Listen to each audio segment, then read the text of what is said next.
diambil pada Januari 1998. 4 bulan sebelum Indonesia dihantam demonstrasi berskala besar yang berujung turunnya Soeharto.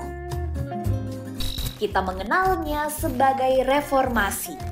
Oke, dalam foto sebelumnya tampak Soeharto tengah menandatangani kesepakatan dengan posisi badan yang membungkuk. Di sampingnya berdiri Direktur IMF saat itu, Michel Kongbusu, yang memandangnya dengan wajah tenang lagi menghanyutkan.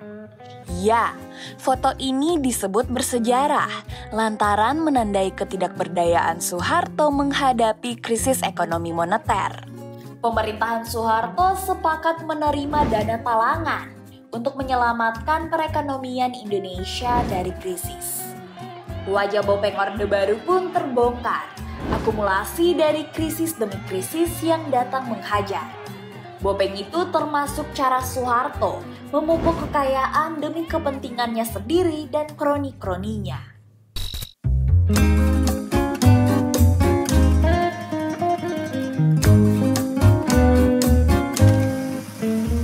Soeharto naik kekuasaan dengan huru-hara politik yang sangat intens. Peristiwa 1965, Super Semar, kejatuhan Soekarno, dan konsolidasi militer yang jadi wajah huru-hara tersebut.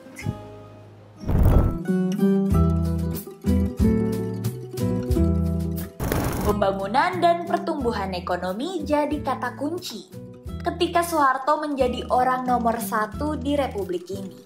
Berkat campur tangan para teknokrat yang ia tunjuk jadi pejabat, ekonomi Indonesia melejit dan menempatkan negara ini sebagai macan Asia. Ya, pendek kata masyarakat hidup sejahtera.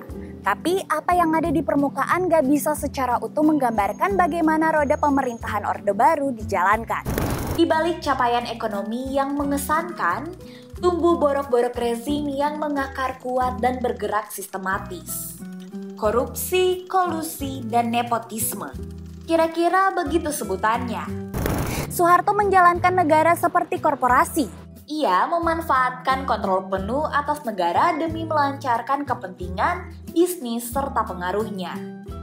Bagaimana ia melakukannya? Tentu Soeharto nggak beraksi sendirian. Pertama ada kolega lingkaran terdekat Soeharto, kemudian disebut para akademisi sebagai kroni. Di layer ini bercokol nama Lim Sioliong dan Tee Kian Seng. Nama pertama ganti jadi Sudono Salim, pengusaha yang bisnisnya merentang dari makanan, retail, sampai keuangan. Sementara nama kedua lebih populer di publik sebagai Bob Hasan. Para kroni ini diberi keistimewaan oleh Soeharto. Dalam riset yang disusun oleh Ross McLeod, akademisi dari Australian National University, keistimewaan tersebut terwujud lewat beberapa aspek. Misalnya kontrak yang diberi langsung tanpa proses bidding, lalu diberi hak penuh atas pemanfaatan sumber daya alam. Selanjutnya proteksi dari impor, dan enggak ketinggalan, mereka kerap dapat pinjaman modal dengan bunga rendah dari bank-bank milik negara. Ini terlihat jelas dari kasus Salim dan Bob Hasan. Salim ambil contoh, diberi akses gandum ke Indonesia bagian barat yang notabene market besar saat itu. Sedangkan Bob Hasan diberi keleluasaan penuh atas pengelolaan hutan di Kalimantan.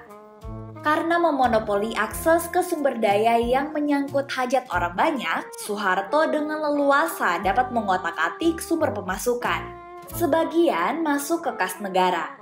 Sebagian lagi disalurkan ke yayasan berkedok amal yang Soeharto bikin. Keberadaan yayasan ini serupa mesin uang yang dipakai Soeharto untuk mempertahankan kekuasaannya.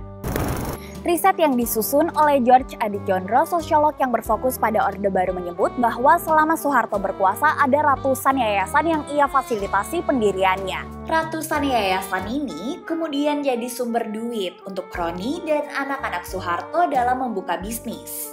Semua anak Soeharto berjumlah 6 orang diberi akses menjalankan bisnis.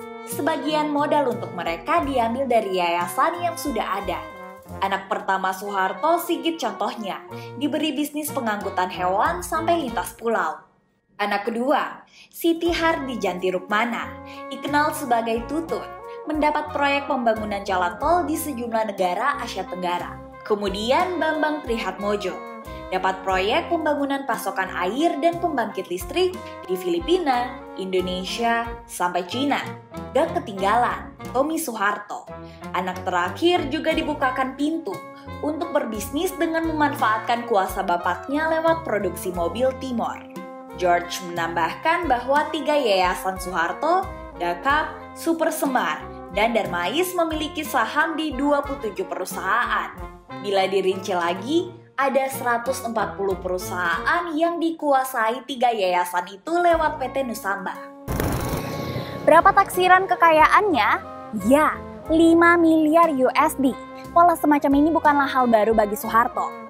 Ketika masih jadi serdadu, tepatnya di Kodam Diponegoro, Soeharto menghimpun dana di luar anggaran negara untuk membiayai keperluan bawahannya. Russ McLeod menyebut bahwa taktik Soeharto ini merupakan sistem yang canggih.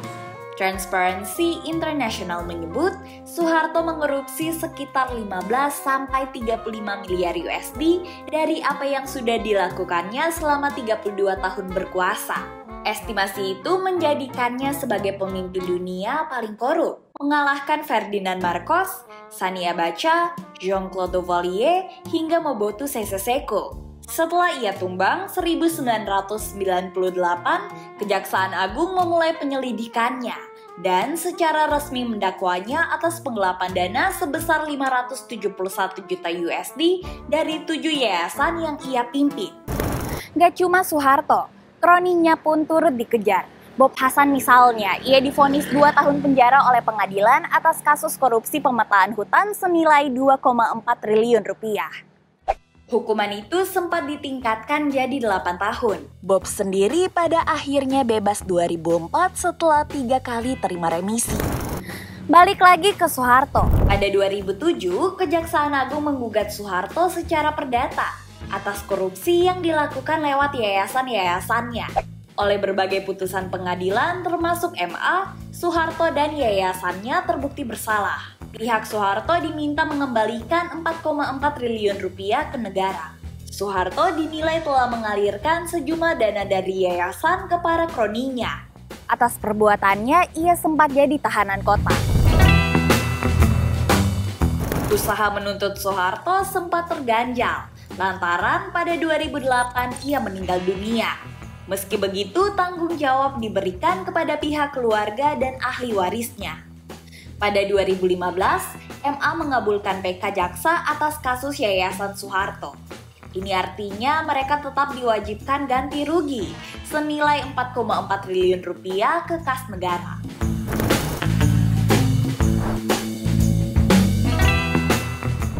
Keluarga Soeharto menyebut bahwa mereka nggak punya sangkut paut dengan yayasan dan urusan ganti rugi merupakan murni urusan yayasan.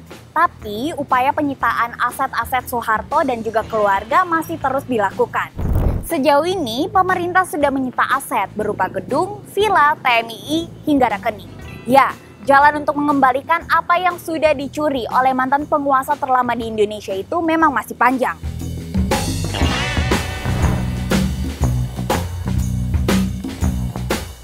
Saya Deborah Mulia, jurnalis narasi.